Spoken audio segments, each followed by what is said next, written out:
this is to give an introduction about what community corrections is in Singapore, in Singapore Prison Service, what we do here. And of course, we hope that we can actually engage you as volunteers to come on board and hopefully be part of our volunteer case officer program. It's a new scheme that we come up with. I will share about it a bit later. Okay. Okay. So this is actually our office, Selarang Park Community Supervision Center.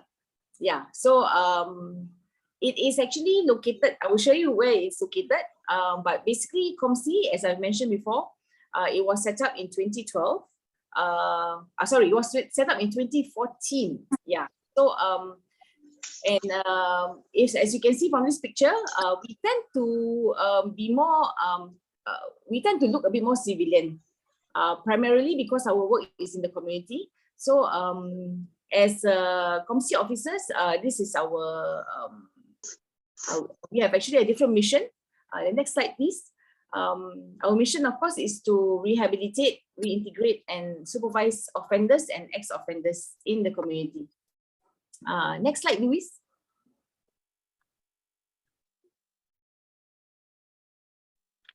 Yeah. So not this one, the previous one. Yep. Yeah. So we second one. Yes, correct. I'm so sorry, okay, because I'm using a different device, so that's why I don't have the slides with me. Okay, so what we do is we continue the work which has been started during InCare, and then we inspire hope and change in them, and then we work with them, also their families and our community partners such as yourself, to also reduce reoffending for a safer Singapore. This is actually the mission that we have in COMC itself. Okay, next slide. As I've mentioned before, our location, this office, right, it is actually not within the prison cluster A, cluster B site. It's actually at a different location, slightly further up from the road from there, from Prison HQ. So if you're actually from Prison HQ and you're driving up or you're in the bus, you pass by Prison HQ, the entrance to cluster, and then another junction up the hill where there's Selarang Park, Army Camp and all that. So that's where we are. So what we have here in Selarang Park Complex, which is the whole big area, is we have our officers, which is considered as Selarang Park Community Supervision Center. That's where the supervisees, we don't call them inmates because they're not in prison anymore. So we call them supervisees, where they come and report. That's the Selarang Park Community Supervision Center, SPCSC. So Selarang Park actually has the institutions, S2, which is for the supervisees who are undergoing community-based programs. So perhaps you can see some pictures about it later lah. Okay, so next slide, please.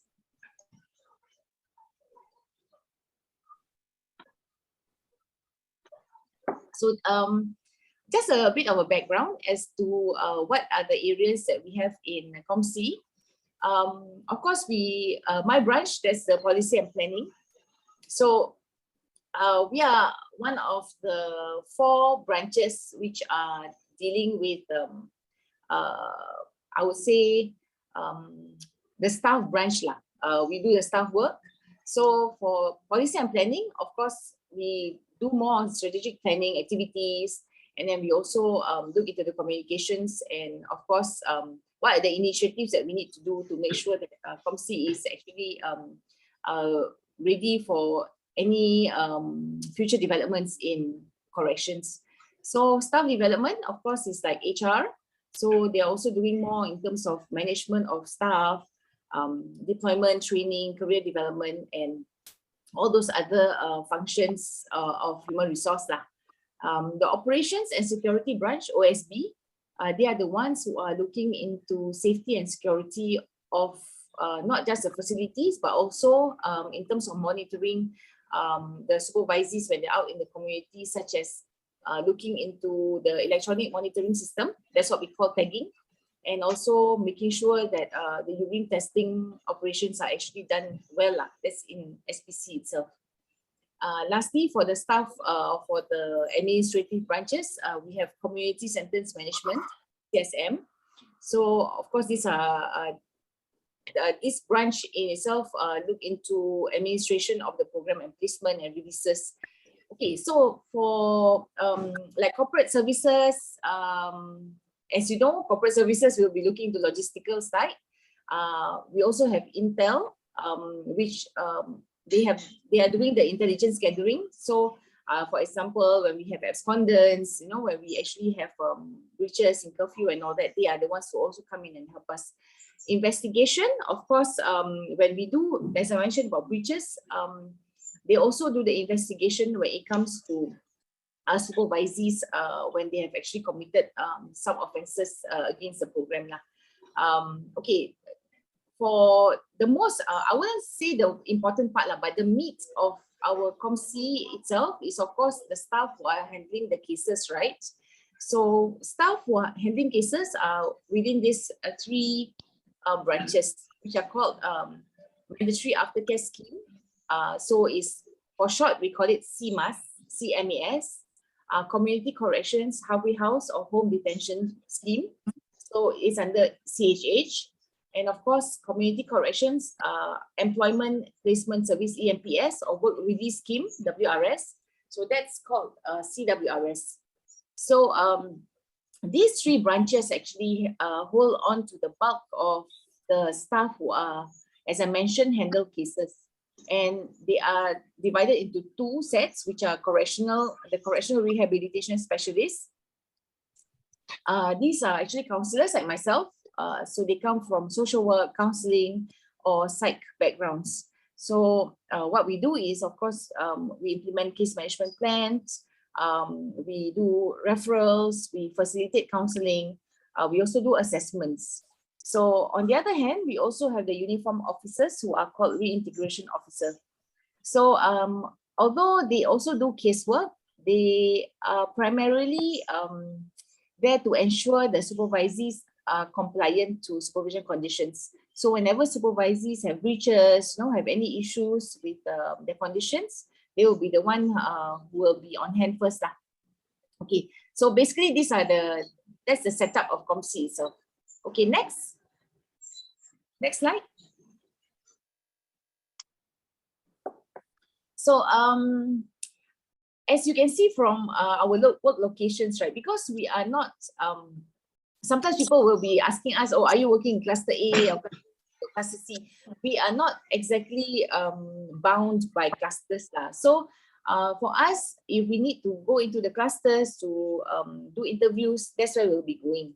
So similarly also, we have, as I mentioned, right, CHH actually works with supervisees who are in halfway houses. So if our supervisee are the ones that our cases are in halfway houses, that's where we will be going to. So now actually we have 9 halfway houses. Actually it's faith-based halfway houses, we have 8, but we have 1 secular halfway house. And some of them are actually appearing here. I think right above, the newest one is not here. We also do our counseling, our engagement sessions in Sarang Park Complex. We used to actually, we were situated in Lloyd Lee's supervision center. That was when we first started out, but we have since moved in the past, since 2 years ago, to the Selarang Park Complex itself. Okay, next slide. Okay, this is just to give you a very broad overview. I think you all might have seen this picture many times, because I can see that you're very experienced volunteers. So but for those of you who may be unfamiliar with prison work, okay, this is how it looks like for us. We are looking into a through care approach. So I think for those who have been working or volunteering in prisons for a long time, if you're talking about 20, 30 years ago, we are always focused on how we do in care, right? So as time progressed, we also realized that it's also important for us to be looking into how can we actually help them to reintegrate into society. So that's where we also started pre-release programs. So when pre-release programs, we have for the individuals, we have things like the PRC and some of the family programs, job coaching and all that. So for families and children,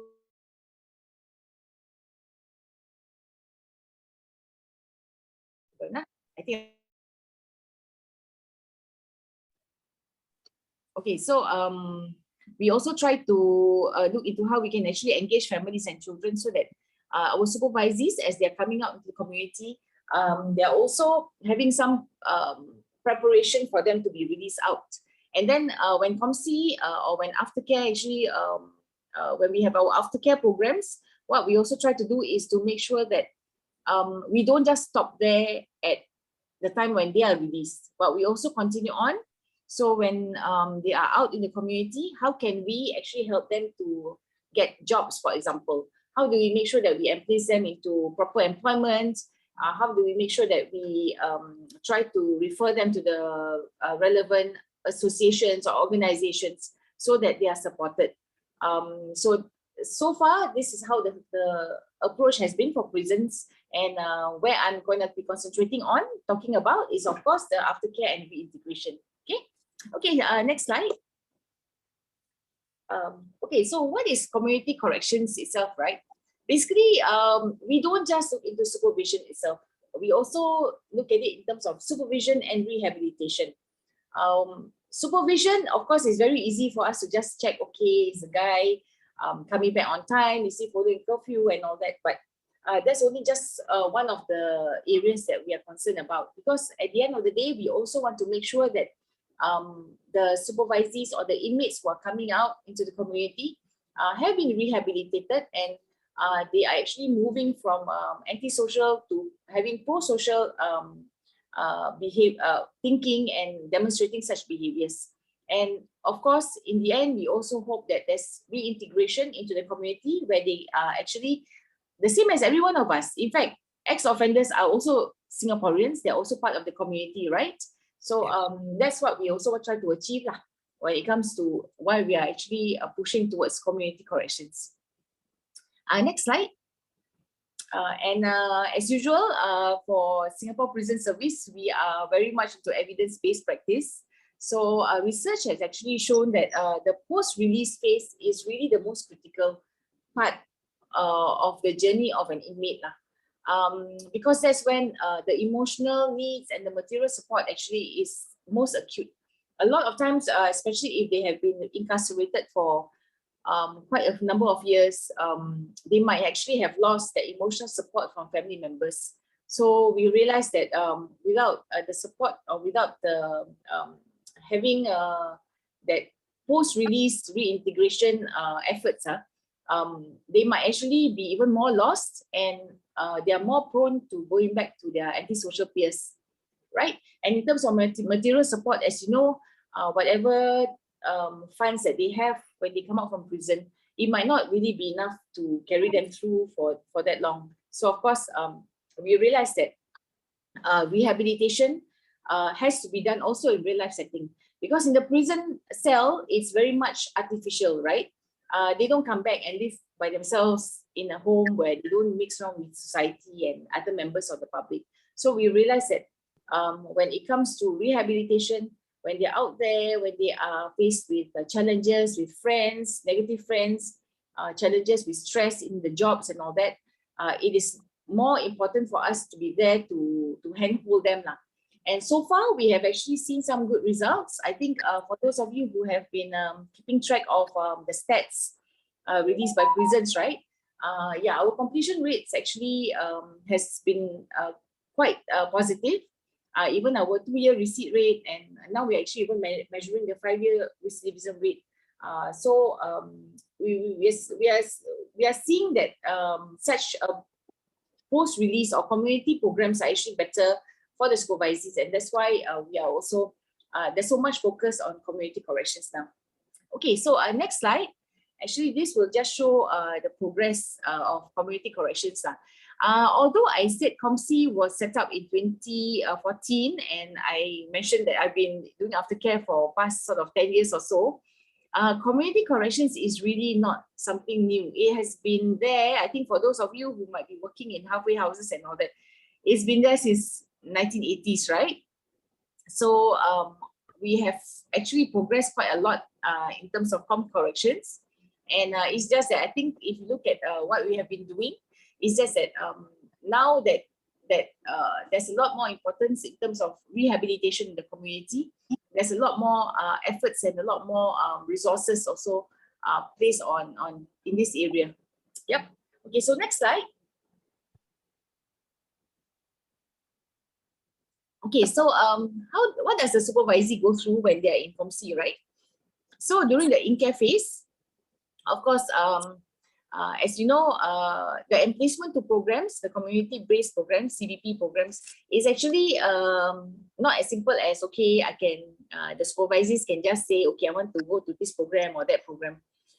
It's actually determined by the program type. It's also determined by their risk levels. So if you look at the first time moderate risk male drug abusers, those who are below 21, between 16 and 21, chances are they will be emplaced on Community Rehabilitation Center, which is a CRC. That is at Jamaica Road, if I'm not mistaken. It's basically somewhere near Woodlands. So supervisees who are in halfway houses, S2, S2 is where I mentioned, the institution which is for work ready scheme and emplacement, the EMPS.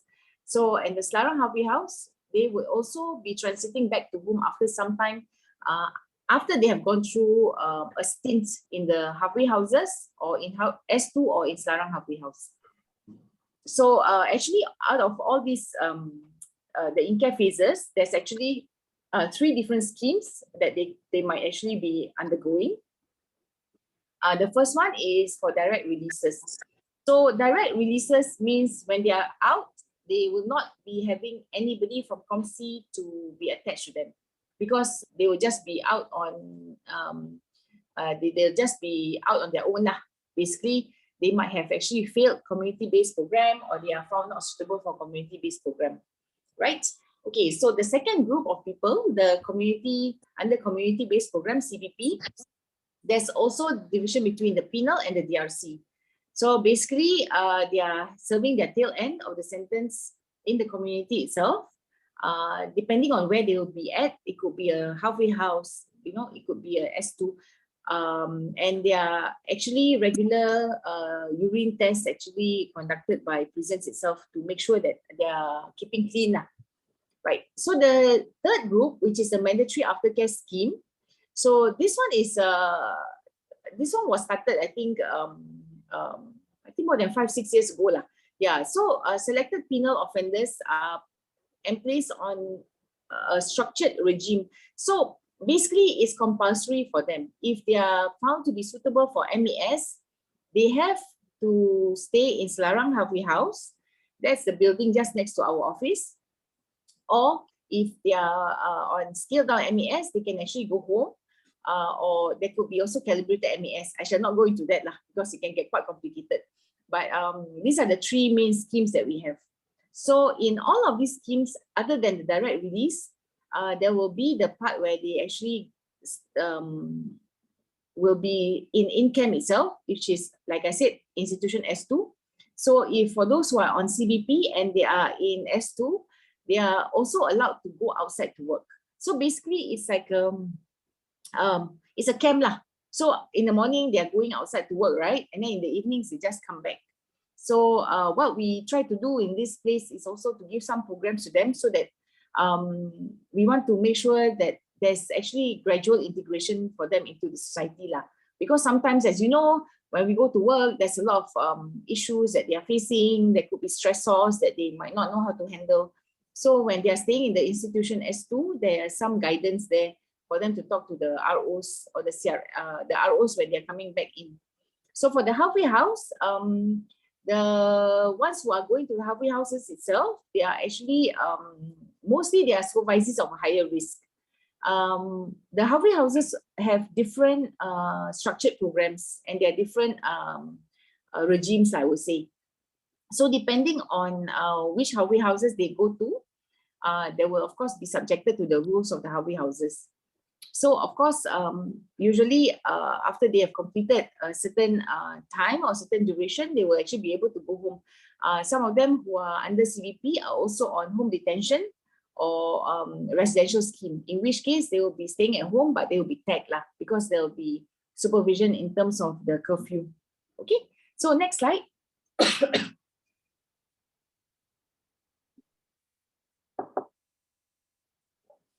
Okay, so what do we do as case workers here? So basically, the first thing that we do before we even get the cases, in the InCare itself, about 2 to 3 months before they are in place or before their EDR, we actually come in to see them when they are still in prison itself. The reason why we come in is because we want to establish rapport with them. We also want to make sure we can assess the risk and protective factors so that we can actually come up with a case plan. Because without understanding the situation of the supervisors, it's quite difficult for us to understand what is their motivation to keep themselves clean and to make sure that they are not going back to their life of crime. So that's what happens when the first stage, we actually build the rapport and then we assess the needs.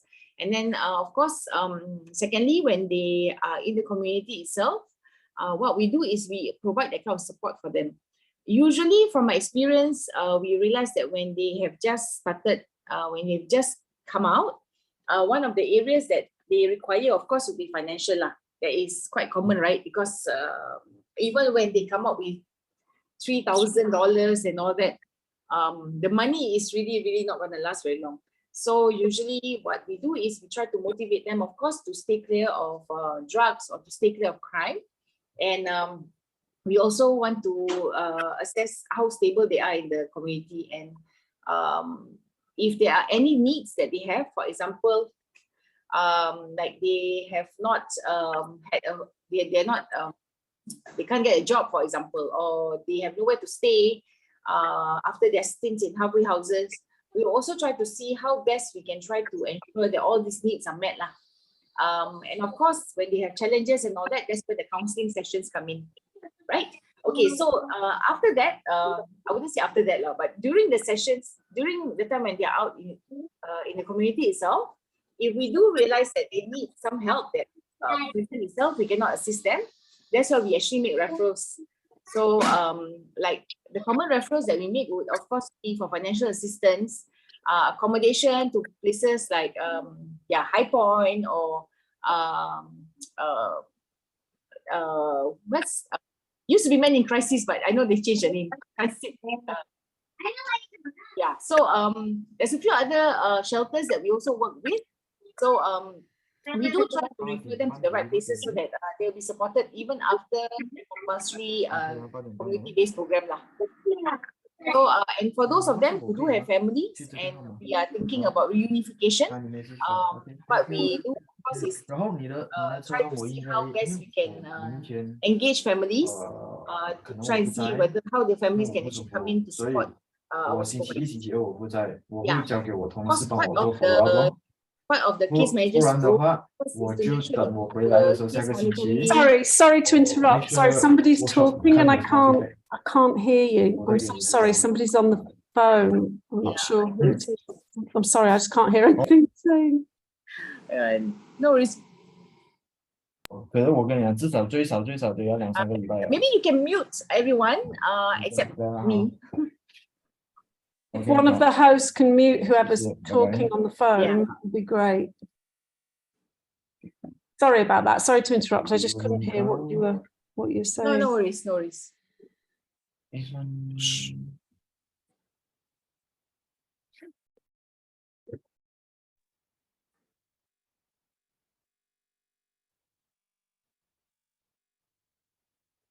Oops.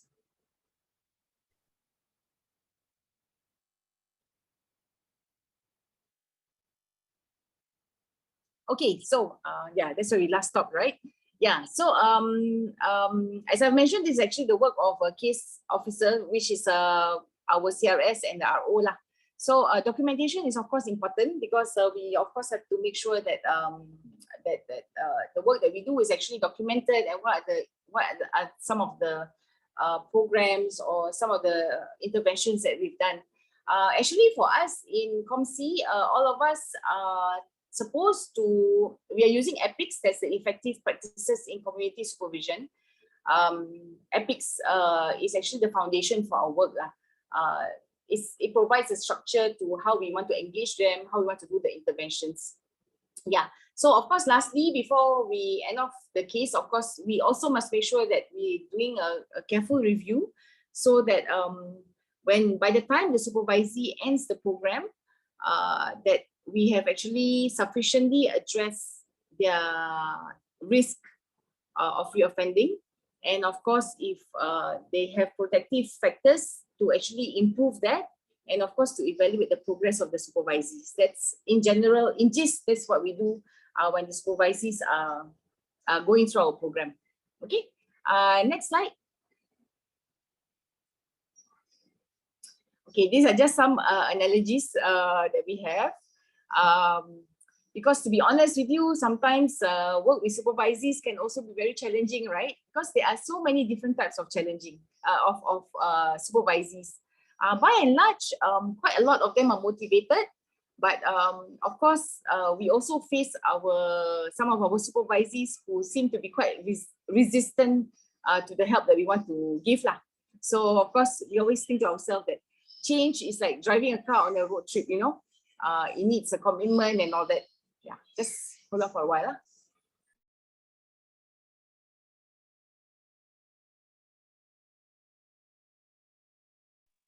Okay.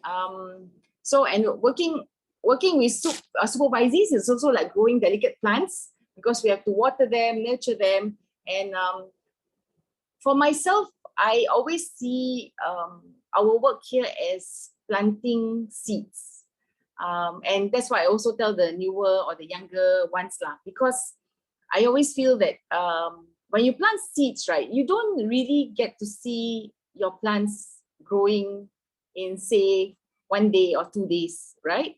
So at times also we may be planting the seeds very rigorously, but things may not be growing then, or it might actually take you, you know, like you are just planting ideas there and hoping that the ideas will take root, that change will actually come eventually.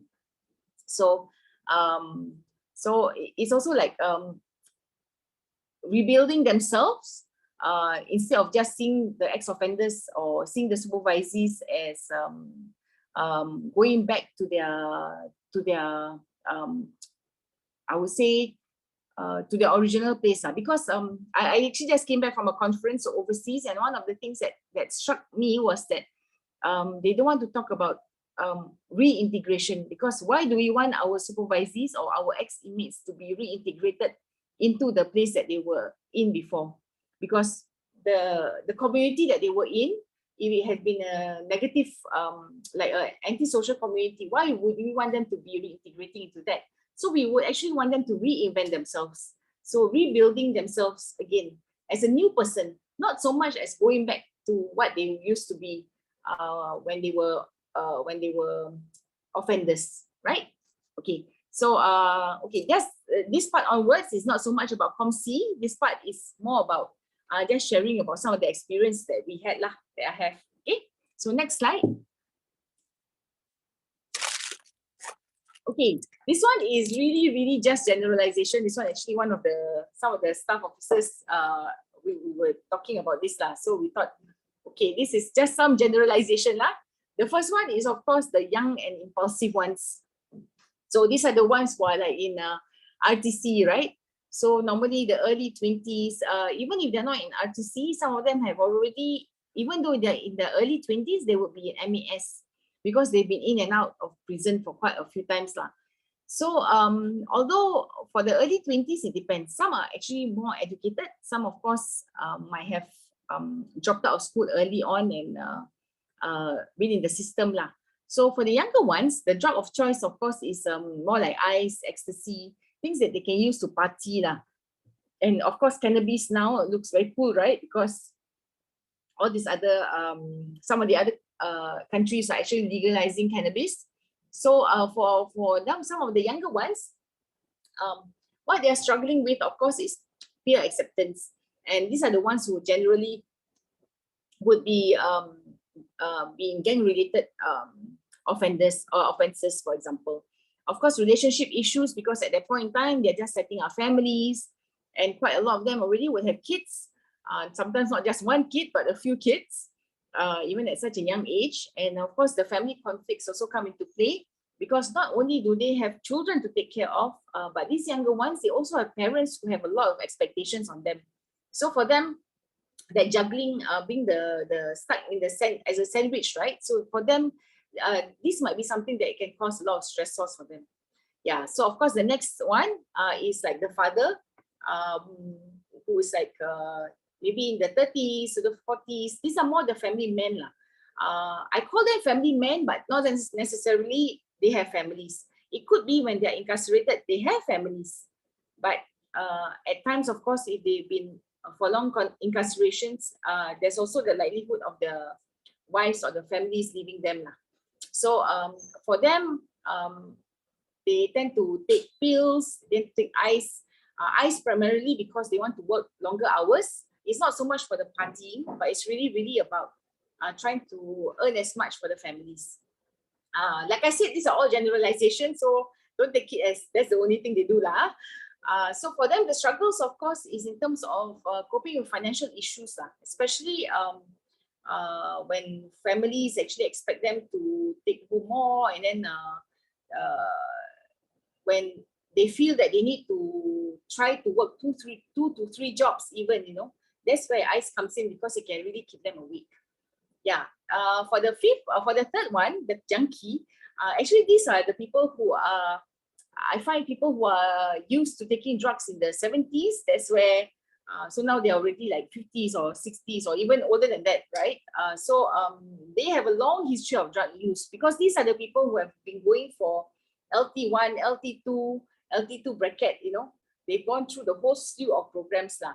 So their drug of choice, although initially a lot of them had taken cannabis in the 70s, I think they, of course, moved on to heroin, even Subutex for a while, and of course trying ice and pills. They at this age, actually, if you find them, either they've been single all their lives because they know they cannot kick drugs, and a lot of times also they have lost their family members because parents may have passed away, and either they don't have children or they have lost contact with their children. It's kind of sad when you know that they do have lots of kids, or they know of where their kids are, but the children are already adults, and it's really quite difficult for them to re-establish their relationship with them. Yeah, so for them, sometimes they find that they're struggling with stress or loneliness or boredom. But I also noticed that for the older offenders, they tend to be quite motivated to change at this point. I think because they have seen a lot of deaths in their life, and they are at the time in their life when they feel that I don't want to be, I don't want to bungkus, I don't want to be ending up dying in prison itself. So although in a sense, when you look at them, they tend to be like, quite lonely, no support and all that. But I think in terms of motivation, they're quite highly motivated to stay away from drugs or from a life of crime. That's what I've noticed so far. It's just that for them, in terms of reintegration, it might be a bit tough, because when they come out, even for those who are in their 40s, when they come out of prison, they are totally lost. Don't know how to use mobile phones, don't know how to use apps. At times don't even know how to take the bus from point A to point B because it's so difficult for them, and things have changed so much. So we also have heard of people who say that when the elderly might actually want to just go back into prison because everything is settled. But so far, from what I've seen, most of them really would like to be out lah. Yeah. So the next slide. What are some of the referrals that we actually do for them? So some of you, I understand, are from Sana, Saka, and all that. So like I've mentioned earlier, financial assistance is actually the most common type of referrals that we have given them now, because as you know, when they come out, some of them really have like only a few dollars in their bank account now. So We do try to link them up to SSO. Some of the religious organizations also give out some funds, and we will try to tap on them. For accommodation, of course, there are some halfway houses who actually take them in, and of course, we try to rely more on shelters. As far as HDB is concerned, it can be quite tough, and it will take a long time for the HDB rental to be approved. So that one is something that we normally just start the ball rolling, but they will actually have to wait for maybe 6 to 9 months just to get the rental flats. So for peer support, we also try to link them up with Befrienders 2.0. Okay, the Befrienders actually, from InCare, there's actually the Befriender group. I think some of you are in the Befrienders list. Sana, Saka, East Coast also, I think you all have like support groups and all that. So we will also try to push them to try to attend some of these groups. But I also understand sometimes the challenge is actually the timing. Yeah, I think COVID in a way had made it easier for our fellas to be able to go for support groups because it was all on Zoom.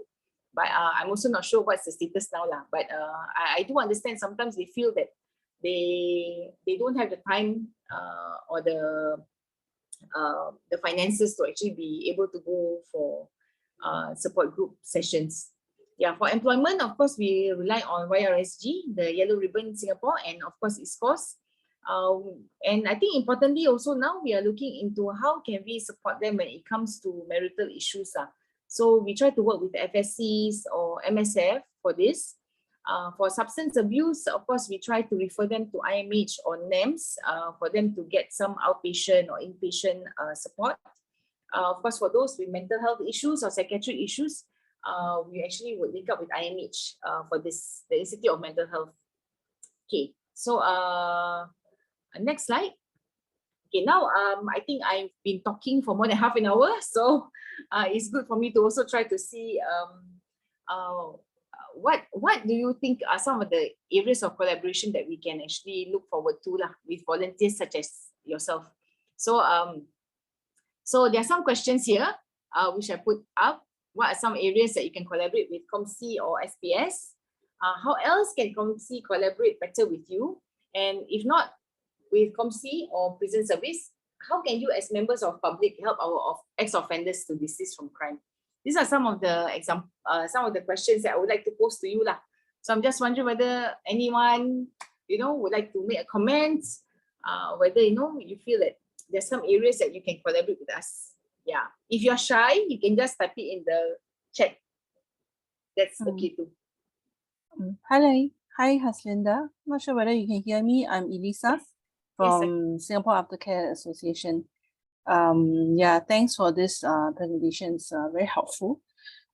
Just one technical question before I ask something else. So my question is, not sure whether you mentioned earlier on, but how long does your RO and CRS journey with the ex-offenders for? Actually, the duration depends on the duration of the regime itself. It can be as short as, if I wasn't mistaken, 6 months, but it can be as long as 2 years. I've got a guy who's finishing this Saturday and he's been on program for 2 years. So, yeah. Is it because his sentence was so long, or for some reason you just retained him? No, I think because for the guy who's like 2 years, right? He's actually on community-based program. So technically he's out earlier. If not, he would have been inside prison. See, so he's out. Yeah, so that the length of time that he was on supervision, basically, he was given the privilege of spending the time. Yeah, yeah. So technically, he can complain for 2 years, right? Because better to be just out than in. Yeah, so that's a good thing. Okay, so my follow-up question is, you know that you had mentioned as well that we have befriending, right? And our befriending actually starts in care and then a few months after care. And so now I'm thinking for the people who are on your CBP, it seems that they get very good support from your RO or CRS. So do you think actually, and in fact, sometimes our befrienders have problem connecting with them because they have so many people to meet, right? And like you said, they have their work and they also have their family whom they want to give time to. So what are your thoughts? Not that we are going to do anything very drastic, but what are your thoughts actually about how, at which point do they really need the befrienders? I mean, of course, I think I hear that many of them like having befrienders when they're in there because they're bored, right? I mean, let's just putting it out there. Yes. So the idea with befriending is really to help them reintegrate and transit, right? But I hear right now that you're doing a lot for them during CBP, and I feel that a large number of them are on CBP.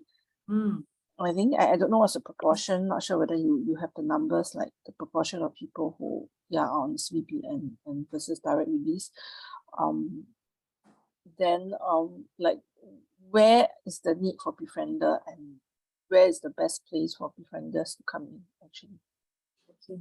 Actually, I think that's a very good question, because you are so right lah. When they want befrienders because they want somebody to write letters to or whatever, right? Yeah, but I think once they come out, they see it as just another, like, I need to go and talk to somebody, I need to report to someone, because they very likely they would have been, more interested to work, and basically they want to chiong work, boyfriend or girlfriend, and then there's other important things than having to see befrienders. Okay, so the reason why they are keen to see, they are more interested to see ROs and CRS, because for us they're mandated. So the reason is, if they don't come and see us, it might constitute a breach for them. So that's why it's really not that they prefer to see RO or CRS instead of befrienders. So now what COMC has done is, we have come up with a new scheme, which is the Volunteer Case Officer scheme, VCO lah. Yeah. So what will happen here is that our supervisees can report to the VCO in lieu of the RO. And the reason is because we want them to be linked up with somebody who is, the RO is still there. The RO is still going to be giving support to the VCO, for example, and also to the supervisees. But what we actually want is that if they are linked to volunteers who are in organizations like out there, then it is better. It is a bit more seamless for our supervisees to also be engaged in community work, for example. So rather than seeing RO just as I just come in for reporting, right? Because volunteers can also link them up to other agencies or to other forms of support. So that's where we want to come in lah. Yeah, having them come under VCOs. Does that answer your question, Ms. Alisa? Yes, it does. But I have one more question. But yes, please, because you mentioned the VCOs. So who are the VCOs? Okay, actually we are just starting out. I think I met Philip during the induction, I would say induction lah, during our meet and greet just earlier this month. So we're just starting out. Actually, what we want to do is to engage agencies to sign up. That means if your let's say your agency signs up with us, right? So your members, your befrienders can actually be trained as VCOs. I know prisons also train under pivot and all that, right? But we will actually give you extra training so that you can actually be the case officers lah, which I personally think is better, because then rather than fighting or jostling for the attention of our supervisees, right? Like, I want to see my CRS, I want to see my RO, I want to see my befriender, very leceh. So they will see you as the main person, the VCO as the main case officer lah. Yeah. So I will give you some. Sorry, Ms. Anda, carry on. I will give some information about the VCOs later.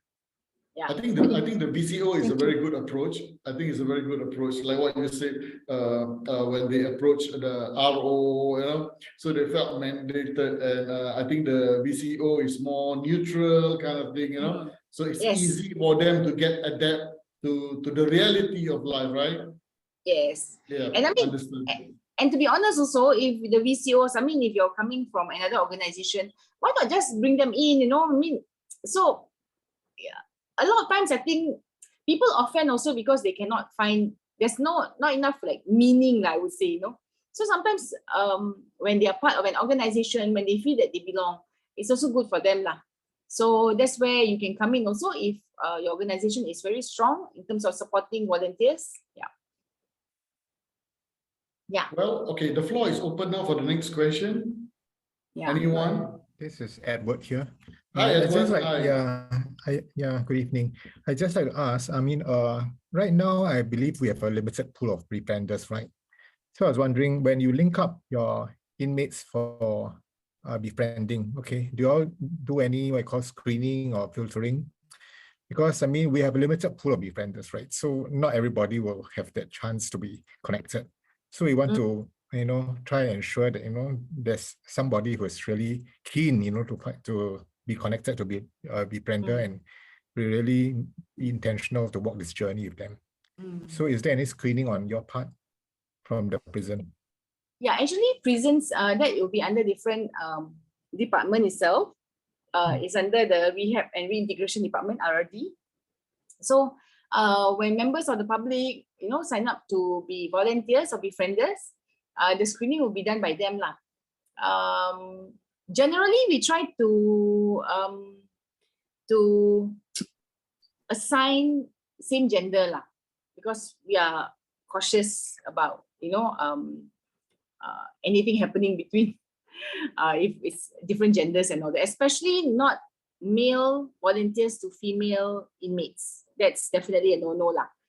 But the screening and everything will actually be done by HQ, by RRD itself, not by COMC. Yeah. So that's why the VCO is slightly different, because VCO is not the same as befriender. Befriender will be those inside, and then they will communicate with the inmates when the inmates are inside. So we also want to look into how we can get the befriending to be also done outside of the prison walls. I don't know whether I'm answering your question, Edward. Yeah, Mr. Edward, yes. I'm going to share a little bit. I'm going to chip in a little bit. When you said about screening, right? What do you mean? What do you mean about screening? Okay. What I'm trying to say is that I mean there are people whom I get connected to from the prison. Okay. All right. Some was through a true care program lah. Okay. I mean, so things inside you write e-letter to them, and then they also want to see you one-to-one, you know.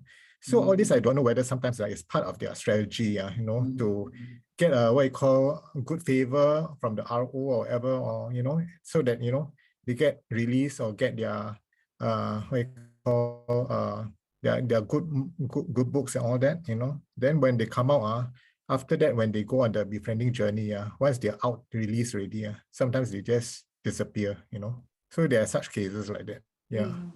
So so I was wondering, you know, is there any way, what you call, any action on your part, you know, to help, you know, decide who gets connected to the befriender, because we have a limited pool only. Understood. So, Mr. Edward, so you're saying that the screening got nothing to do about their past offense of that person, but it's more to like how sincere they are towards the befriender, right? Yeah. Okay, yes, correct. okay. Yes, Mrs. Linda. Okay. Unfortunately, right? I mean, they may sound really, really sincere lah, but that is something that we really can't tell when it comes to motivation. So, Edward, which agency are you from? I'm from Loving Hand Fellowship. Loving Hearts Fellowship. Hand Fellowship. Oh, okay. If you don't mind, and if you think that you can, because I understand, I mean, we do have limited befrienders, and then after that, it's like very disturbing. I mean, it's very demoralizing when they all just disappear after they come out, right? So yeah, actually, because actually we want to what you call make the most of it, you see. So the thing is, we don't want people who really have no intention, you know, to walk this journey, you know. So the thing is, I mean, because we have a limited pool, and we want to target those the apples which are ripe for picking, you know, not the green apples which, you know, they're not interested at all, you see, you know. Okay. Yeah, I don't think there's a lot of screening for that lah. Because like I said, things always change after they come out. But if your organization is keen to try out, maybe you can let me know if you are interested to be, if some of them are interested to be a VCO lah. Then you will be doing some work in care phase, and then you can continue with them in the aftercare phase. And your journey will be more than a year usually. So yeah. All right. Nice, yeah. nice. Okay. So I think we got that iron out. And I think Ms. Roslinda, we got a second part where we actually will Yes. talk about the do and don'ts for the volunteers, especially the newcomers, the new Yes. volunteer. So is there anything that you would like to say? I think we can go through this one first because there's quite a lot of Yes. stuff to cover. Yeah. Okay, let's go. Yes. Okay. Engaging inmates, right? Of course, yeah. We can move to the next one. If I don't believe in the good in them, I wouldn't be working here. But I also want to make sure you understand that as officers, as volunteers who work with inmates or ex-inmates, we also have to be very, very clear that they are also just as human as us. So there could be times when they try to manipulate us. The same way sometimes we also try to manipulate other people, right? So all these do's and don'ts and all that are just meant to safeguard you. It's not about saying that, ex-offenders are bad and all that. Totally not the intention at all. And like I said, if I think that way, I wouldn't be in this job, right? So, so when you come to understanding inmates, when you see them, when you are like engaging them when they're inside the prison itself, if they have requests for you for something, encourage them to refer to their ROs or refer to their COs, their correctional unit officers, because they could ask you for things, like, oh, can you find out from my mother about this. Try not to do that, because sometimes, we don't know what they're asking for and whether it's actually in code or anything. So whenever they ask you to do something, they make a request, try to get them to go back to their officers, and don't make promises like, okay, yeah, I'm going to call your mom, I'm going to call your dad and ask them to do this and that, whichever. Don't do that, because if don't put yourself in a situation where they can turn around and say that, why didn't you do this, or fulfill your promise. So when it comes to face value, it's very important for you to not embarrass them, especially when they're in a group. If you see them inside, don't belittle them or say things to them. I'm sure you won't do this, but it's just a reminder. So practice empathy, not sympathy. Respecting them as an individual. Try to understand what they're going through, because a lot of times we don't know what it is that they're going through and the difficulties that they face, even finding jobs. In terms of language, of course, if you are the same race or you speak the same language as the supervisee or the inmate, of course, it's always good to be speaking in their mother tongue. It sort of creates that kind of a rapport with them. Yeah. Of course, being aware of some common lingos is good, because when you don't know, sometimes we also appear to be very blur. Of course, maintaining professional tone and language is very important when you communicate with them. But having said that also, don't be too professional to the point that they feel that you're very atas lah. You're already up there, like, yeah, what do you know about me? You work in air condition. This one they have actually said to me before lah. You work in an air-conditioned place, you just sit down there, talk.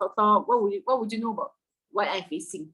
So that's something that we need to be aware of, that although you maintain professional tone, you also want to be making sure that the rapport is there.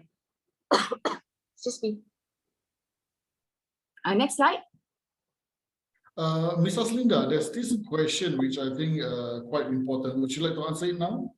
Let me see. Where's the chat, right?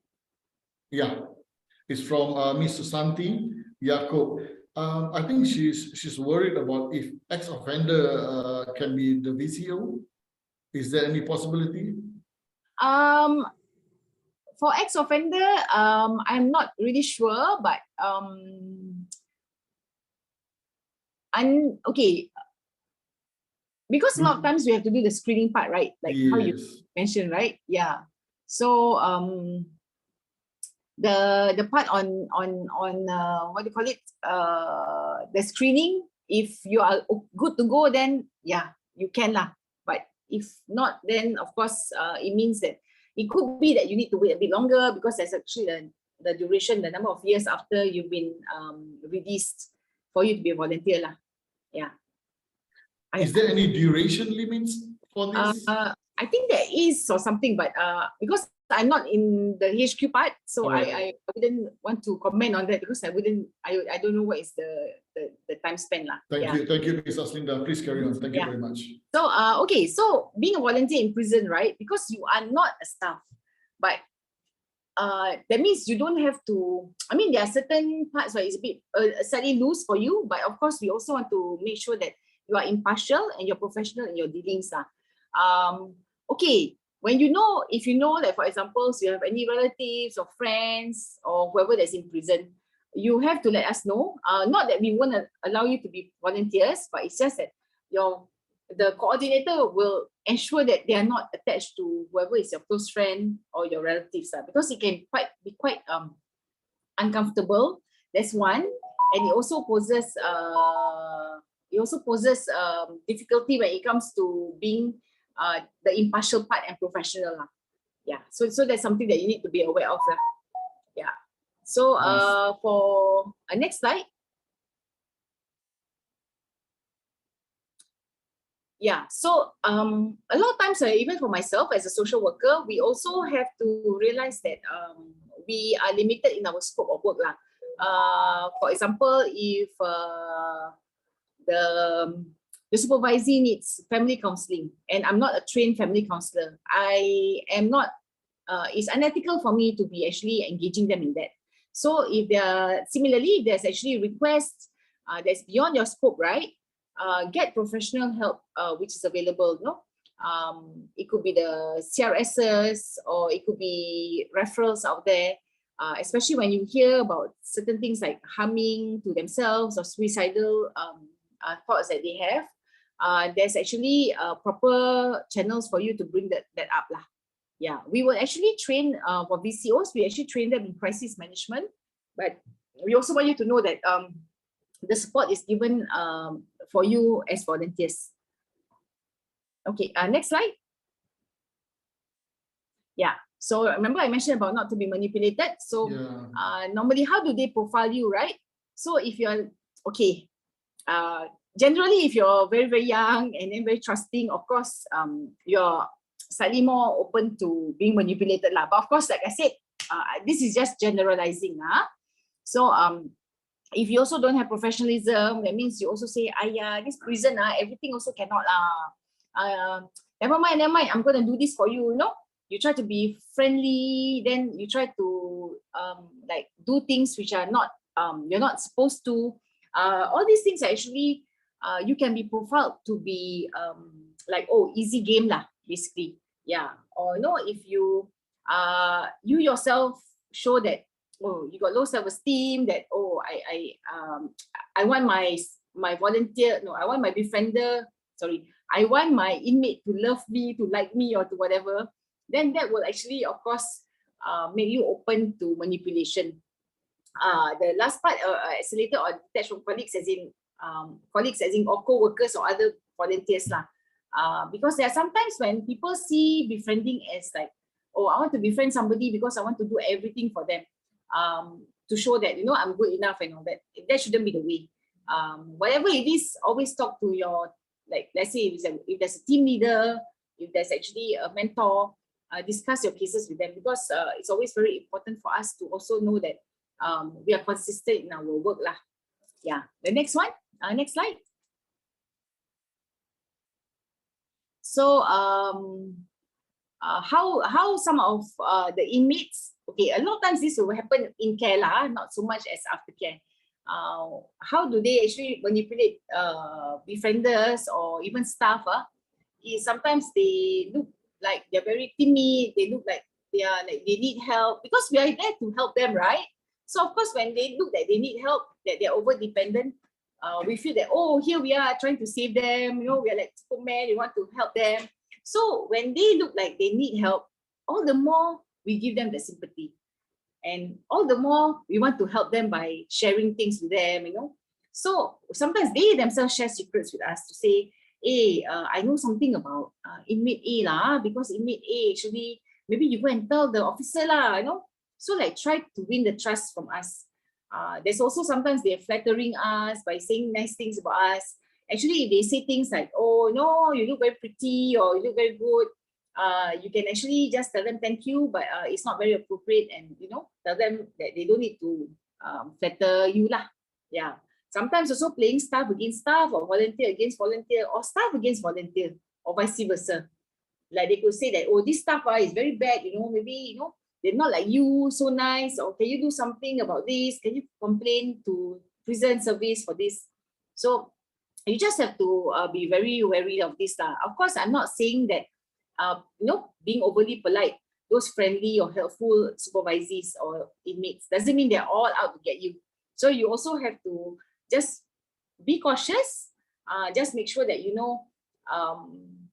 don't fall into the trap of supplying them with information or things which they could use when they're inside.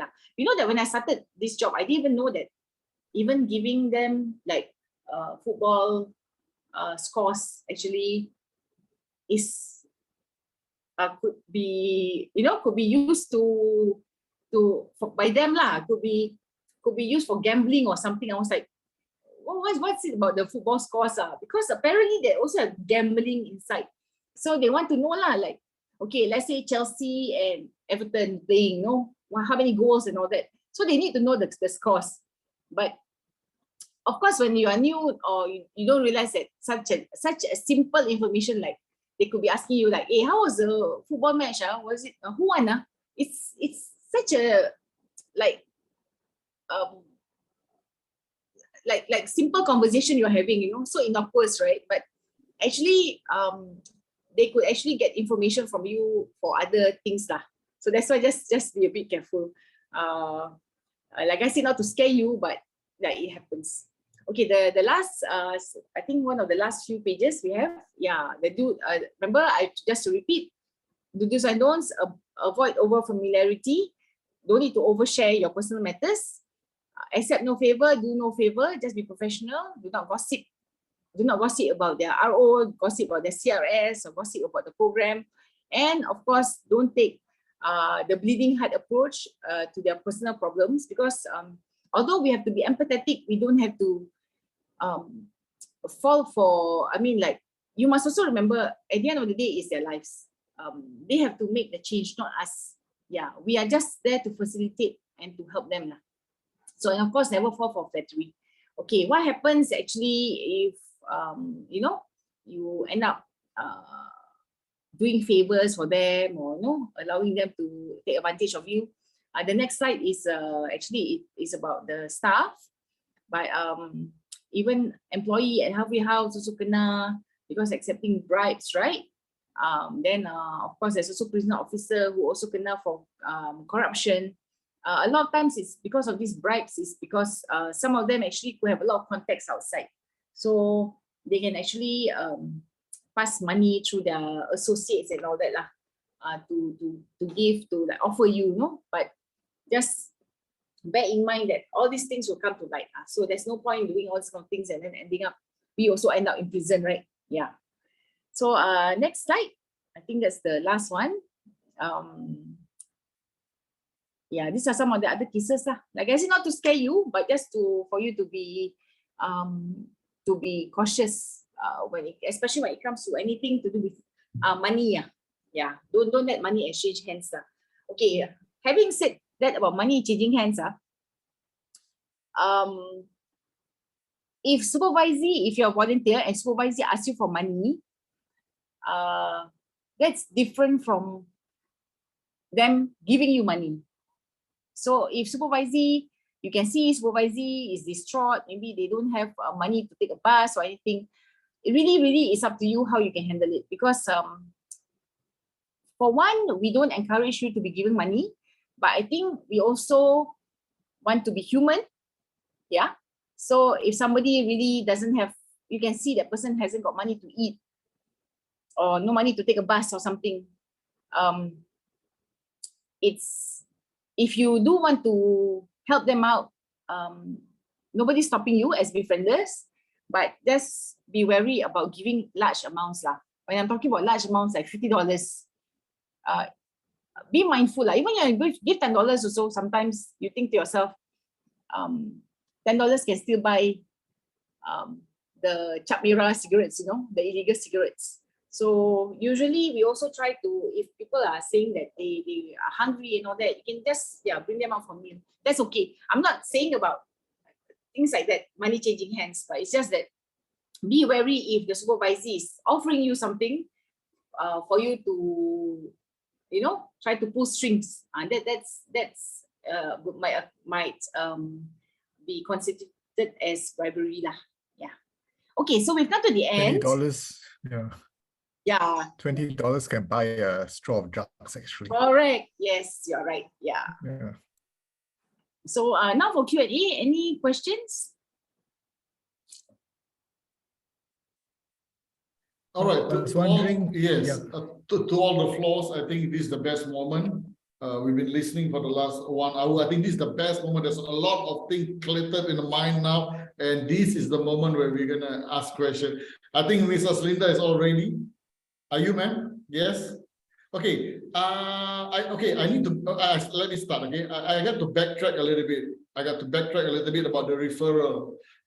So are you guys acting as a SSO kind of thing, or is it you guys stand by your own, or they will meet you and you will bring them to the referral letter to the SSO, things like that? How does it work?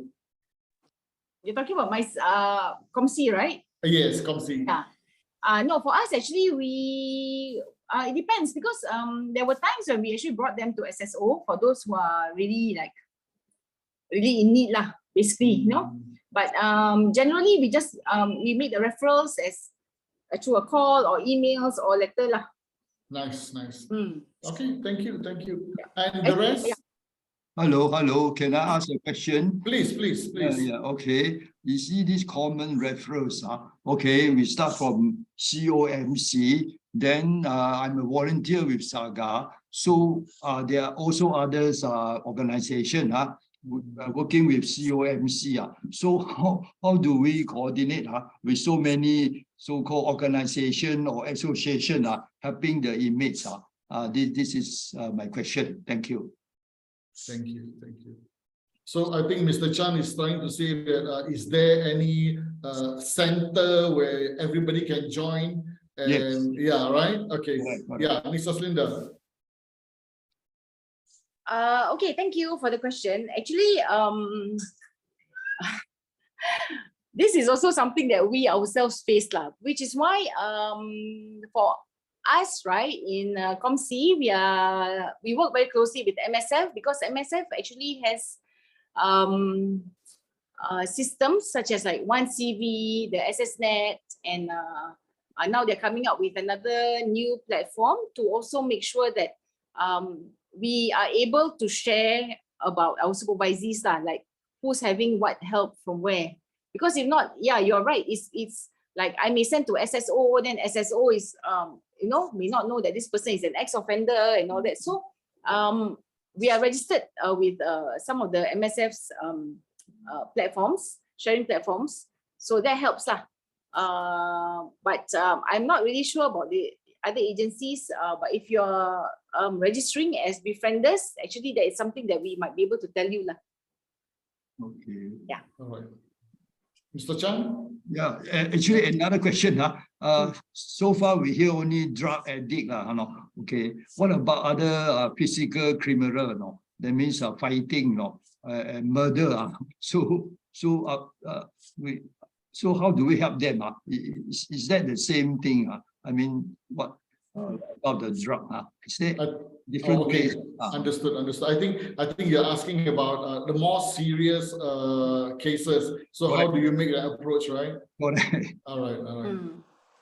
Okay, actually, because for befrienders, we are also cautious about who we assign lah. Yeah.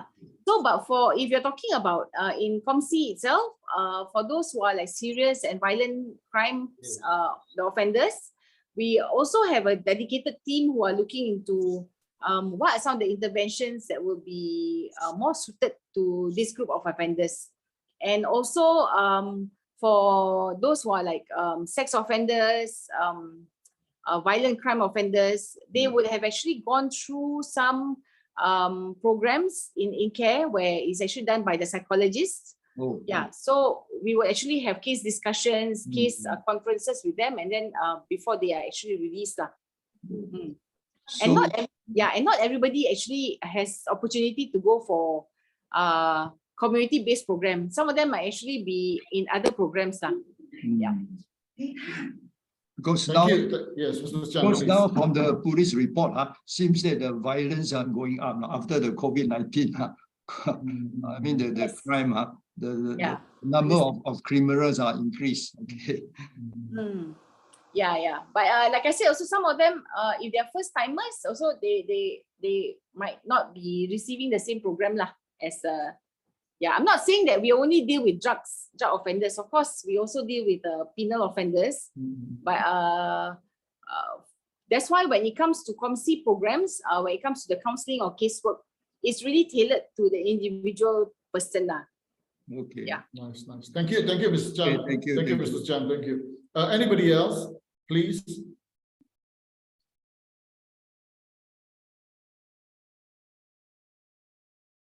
Yeah, I was wondering Yes, please, Mr. far Arthur, please. how far down the journey do we always use the term ex-offenders? Because actually, can we coin a better term to use? Because sometimes actually, it's so stigmatizing and, it actually affects their self-esteem, So this is the term we've been using all along.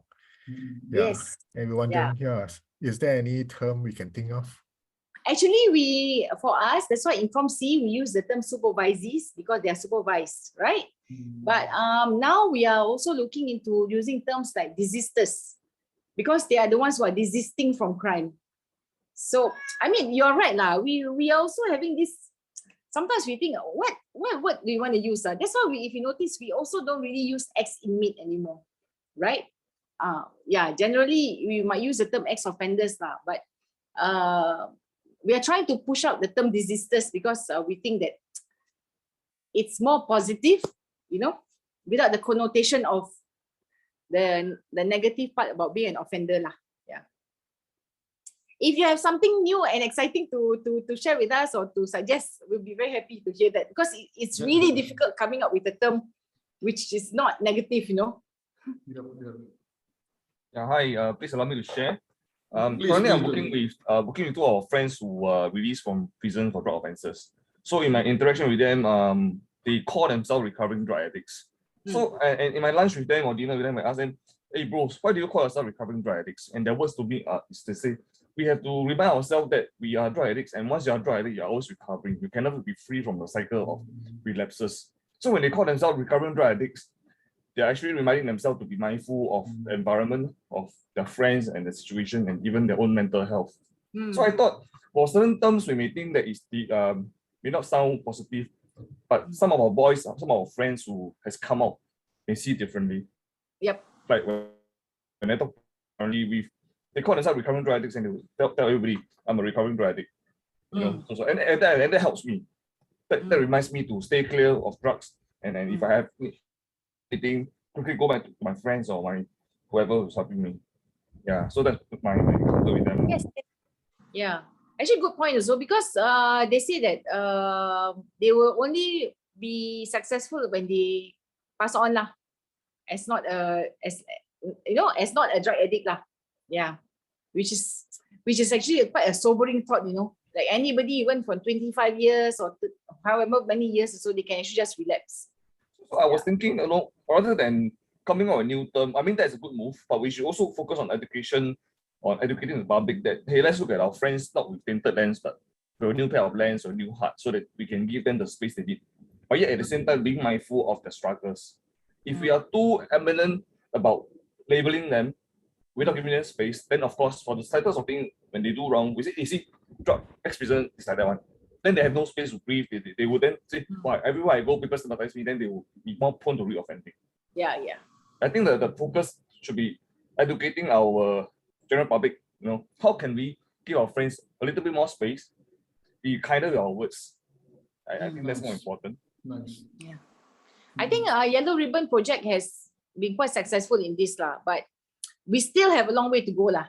Yeah, especially when you talk about employers, in fact, when I think they were doing some sort of I won't call it a survey, like one of the reasons why people don't really want to work in prisons is because they're scared.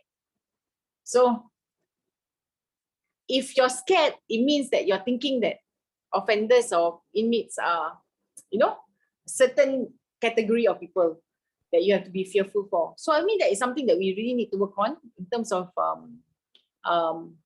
public perception. Also allow me to touch on this, Ma'am Haslinda, sorry, I just have so much things coming on to mind now. So I had the privilege of bringing 2 of our boys with me to schools to engage the youth at risk. So when I approached the school, they asked me, David, these 2 gentlemen, they have got checker records. How sure are you that they will not be of bad influence to our students? So I told the principal, number 1, ma'am, when the boys are here, I'll be here. Then number 2, these boys, even though they have checker records, but they have a testimony of array of testimonies from many schools where they've gone ahead before me to mentor the youth on the streets, the youth at risk in the schools. So with much delay and much debate, they say, okay, let's bring them in. So I brought them in last year. And now I'm going to bring them in again this year in March, in June, and in December. So I think a lot of us on the ground need to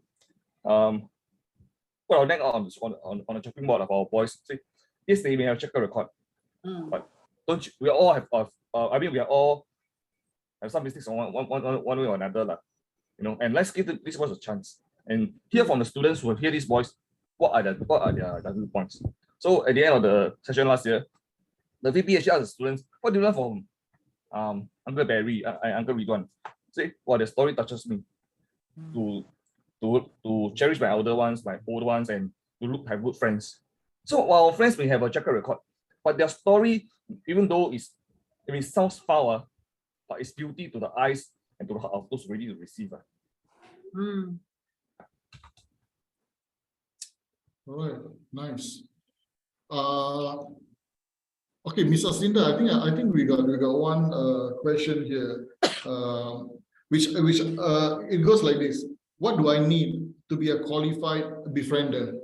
Is there any qualification needed, or is it like anybody can just walk in, or how do you tailor? Yes, you can be a befriender. How do we do that? Actually, for prison befriender, just a befriending, I don't think that you need qualification. Like I said, there will be just some basic training or basic introduction given to you. But that's why I say it's totally different from the VCO scheme. As a befriender, you just need to make sure that you're empathetic, that you give that kind of support to them. Yeah. You don't you won't really okay, we also don't really consider them so much as mentors, Lawrence. I think it's because we just want befrienders to be able to connect them to other positive influences in the community. The befriender part is because one of the risk factors of any supervisee of any inmates is that is a pro-social peers. A lot of them don't have that social support. So we are hoping that with befriender, when you come in, you can engage them, you can actually introduce them to actually other pro-social sports, pro-social groups, pro-social friends. And that's how they can actually realize that they don't have to be hanging out with their antisocial friends all the time. There's also different kind of role models out there in the world. Yeah, I hope that answers the question. So you don't really, it's not like okay, you must have your whatever your N levels or your O levels, like a qualification. Not so much that, yeah. So I think what Ms. Haslinda is saying is that a befriender is something where you introduce your befrienders. Okay, you introduce them to the society to do something new which they have never done before. So yeah, introduce something new, something positive and something new. I think that's answered the question. Any more on the floor, please? There's one here from Izwan. Izwan, yes. Can we have a contact for us to ask more questions and inquiries, like referral, providing service, help better? Yeah, Mr. Sinda, is there any portal or anywhere that we can get all whatever we discussed today and more? Where can we go if there's question arise? Portal lah. So far we don't have. Yeah, no. Is there anywhere that we can like, yeah. It's just that if you're a registered prison volunteer, you will actually have a volunteer coordinator lah. Yeah, who can answer all your questions. Yeah. Okay. And who are they? How do we stay in touch with them? No, because when you register, you register under a different department. So that's why the different branches. For example, if you register for volunteer case officer, then it'll be COMC, who's that's my colleague Fiona lah, of FIGEN. But if you register under the Befriender scheme, it'll be Dr. Joyce or one of the staff officers who will be linking up with you lah. All right, all right. Can I contribute about this question? I was recently shared this app which we can go to for resources. It's called X. I don't know if you can see here. Yeah. Oh yeah. Yes, So this yes. X app actually has got all the SSO, all the various resources available for us to tap on if we want to help our friends who just came out, to link them to be MSW or SSO or any form of services that they need. So I was given this link and I was browsing through it, and I must say, but it's very comprehensive. Yeah, so I want to share with everybody here that if we are in the process and the journey of befriending our friends from who has came out, this is a good app for us to share with them so that they may want to make them app friendly.